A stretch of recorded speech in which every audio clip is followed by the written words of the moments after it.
Mari dimulai. Ada yang perlu ditanyakan dalam brosurnya? Ada beberapa pertanyaan dari brosur di halaman 2 masuk ke halaman 3. An Abi Hurairah 'anil Nabi sallallahu alaihi wasallam qala man ightasala summa atal jumu'ata fa shallama qutira lahu summa ansata summa yafrugha min khutbatihi summa yusalli ma'ahu ghufira lahu ma bainahu wa bainal jumu'atil ukhra wa fadlu salasati ayyamin. Rawahu Muslim. Dari Abu Hurairah, dari Nabi sallallahu alaihi wasallam, beliau bersabda, barang siapa mandi di hari Jumat kemudian datang ke sholat Jumat lalu sholat seberapa ia mampu, kemudian diam mendengarkan khutbah sehingga khatib selesai berkhutbah, lalu sholat bersama imam, niscaya diampuni dosanya antara 2 Jumat dan 3 hari sesudahnya. Yang ditanyakan pada kalimat yang akhir ini, niscaya diampuni dosanya antara 2 Jumat dan 3 hari sesudahnya. Ini mohon penjelasan, Ustaz. Rasa sudah jelas ya, ngono kuwi artinya. Ya, di antara 2 Jumat dan 3 hari sesudahnya, itu sesudah Jumat itu 2 hari Jumat ditambah 3 hari lagi, udah dosanya diampuni. Hadis itu sahih, diriwayatkan oleh Muslim. Ya. Sholat sunnah intidhar sesudah masuk masjid sampai imam naik mimbar, sebaiknya sholat sunnah maksimal berapa rakaat? Apakah itu dari hadis atau hanya sebaiknya, Ustaz? Gimana? Coba balik Nabi takon. Sholat sunnah intidhar sesudah masuk masjid sampai imam naik mimbar, sebaiknya sholat sunnah maksimal berapa rakaat? Apakah itu dari hadis atau hanya sebaiknya? Nah, hadis yang kamu baca tadi, sebaiknya gimana tuh? Coba kamu baca hadisnya tadi. Ayo. Saya baca dari D. Sholat sunnah intidhar. Sholat sunnah intidhar ialah sholat sunnah yang dikerjakan sebelum imam naik ke mimbar atau sebelum azan pada hari Jumat. Waktunya sejak masuk masjid di hari Jumat hingga imam naik ke mimbar atau azan diserukan. Cara pelaksanaan dan bilangan rakaatnya: 2 rakaat salam, 2 rakaat salam dengan sir, yakni suara yang lembut, dan tidak terbatas bilangan rakaatnya. Boleh dikerjakan menurut kemampuan dan kehendak masing-masing. Ya, tidak terbatas. Jumlah rakaatnya tidak terbatas. Itu masuk masjid, sholat 2 rakaat tadi, sholat tahiyatul masjid, nah, sambil menunggu datangnya khatib akan mulai berkhutbah, gunakan sholat 2 rakaat salam, 2 rakaat salam, 2 rakaat salam, sampai imam masuk naik ke atas mimbar, dimulai anda itu. Kalau kamu datangnya awal, rakaatnya banyak.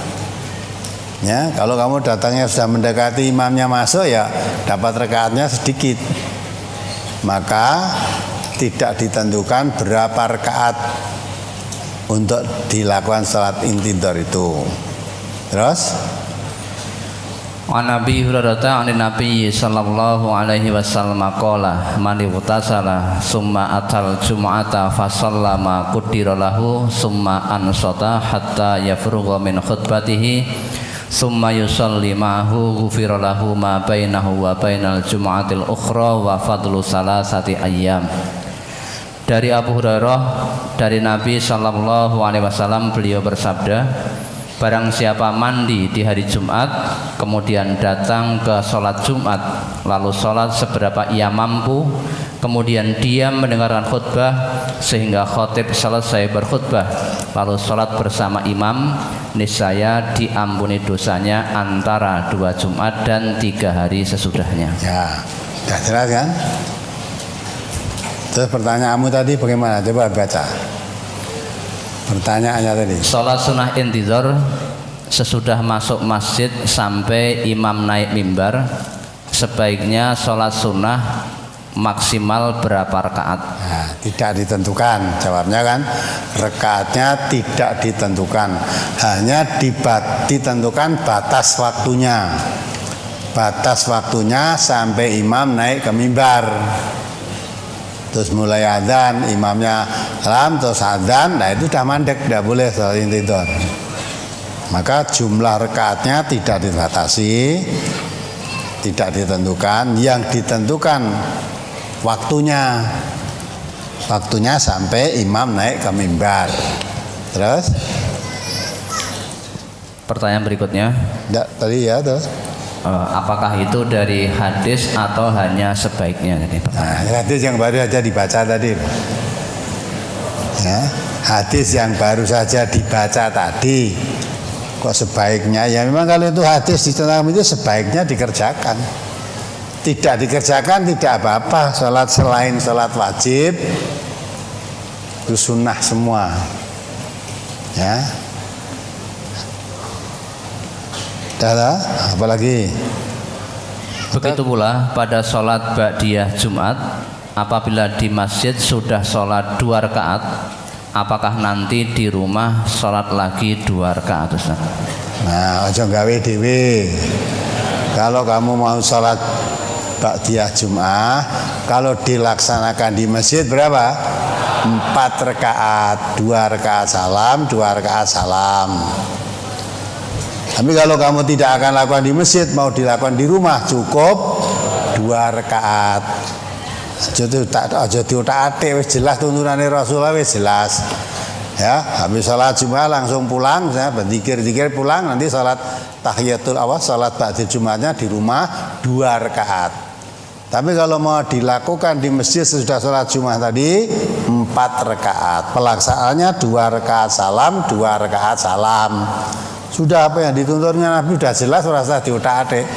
Aja kok piye ya nek dihitung 4 rakaat, tapi saya lakukan di masjid 2 rakaat, dilakukan di rumah 2 rakaat. Dilakukan di rumah 2 rakaat itu memang sudah ada tuntunannya. Kalau kamu mau lakukan sholat sunnah ba'diyah Jumat di rumah 2 rakaat. Kalau kamu lakukan di masjid jangan 2 rakaat. Berapa? 4 rakaat. Kalau dilakukan 2 boleh apa tidak? Nah, ini jenenge orang nurut Nabi. Ya, mudah ada aturannya kok. Nah, buat kalau 2 boleh enggak, sisa ora salat wentuk. Gitu.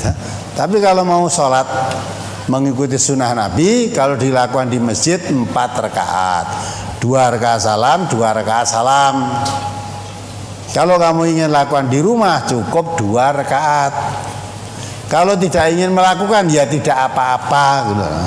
Tapi kalau ingin melakukan harus mengikuti contoh. Apalagi sebelum tokoh Muhammadiyah di kampung saya meninggal, azan di hari Jumat hanya 1 kali. Tetapi setelah beliau wafat, azan 2 kali. Pertanyaan, kapan saya harus berhenti untuk sholat intidhar, azan pertama atau azan yang kedua, Ustaz? Tadi kan ada kaitannya toh. Lah azan pertama ini khatib wis munggah mimbar urung. Ya. Mulai kan baca yang cermat. Sampai khatib naik mimbar. Khatib naik mimbar baru azan kan gitu kan. Nah, jadi batasnya itu sampai khatib naik mimbar. Kalau adzan pertama tadi mungkin khatibnya malah urung teko malah. Apalagi? Apa ada tuntunannya sehabis sholat baca surat Al-Ikhlas sebanyak 3 kali? Tolong dijelaskan karena saya baru belajar sholat. Karena di tempat saya sehabis sholat di masjid selalu begitu. Terus saya harus bagaimana, Ustaz? Harus, kalau kamu ingin melakukan harus tanya kepada yang melakukan gitu. Aja mbok kok kene-kene. Kok mesti kok maca gitu, apa ada tuntunannya lah gitu loh. Ditanyakan pada di tempatmu sana. Ya, habis sholat kok mesti begitu. Apa ada tuntunannya? Itu ta? Nah, kalau ada tuntunannya dituntunkan, boleh kamu ikuti. Kalau tidak ditunjukkan tuntunannya, wala takfu ma laisa laka bihi ilmu. Udah lebih lama tuh kamu belum tahu, tidak usah mengamalkan, jangan taklid saja. Maka ada ibadah itu tidak boleh taklid. Umumnya nggonku ngono terus melu umume ya. Maka tanya dulu dalilnya ada apa tidak. Kalau ada boleh lah. Kalau tidak ada dalilnya cuma dijawab lah al-ikhlas eleke apa toh? Al-ikhlas apik. Sing kondo elek ya sapa toh? Al-ikhlas kok. Apalagi masih berkaitan dengan sholat sunnah intidor. Biasanya dalam mendengarkan khutbah saya tertidur.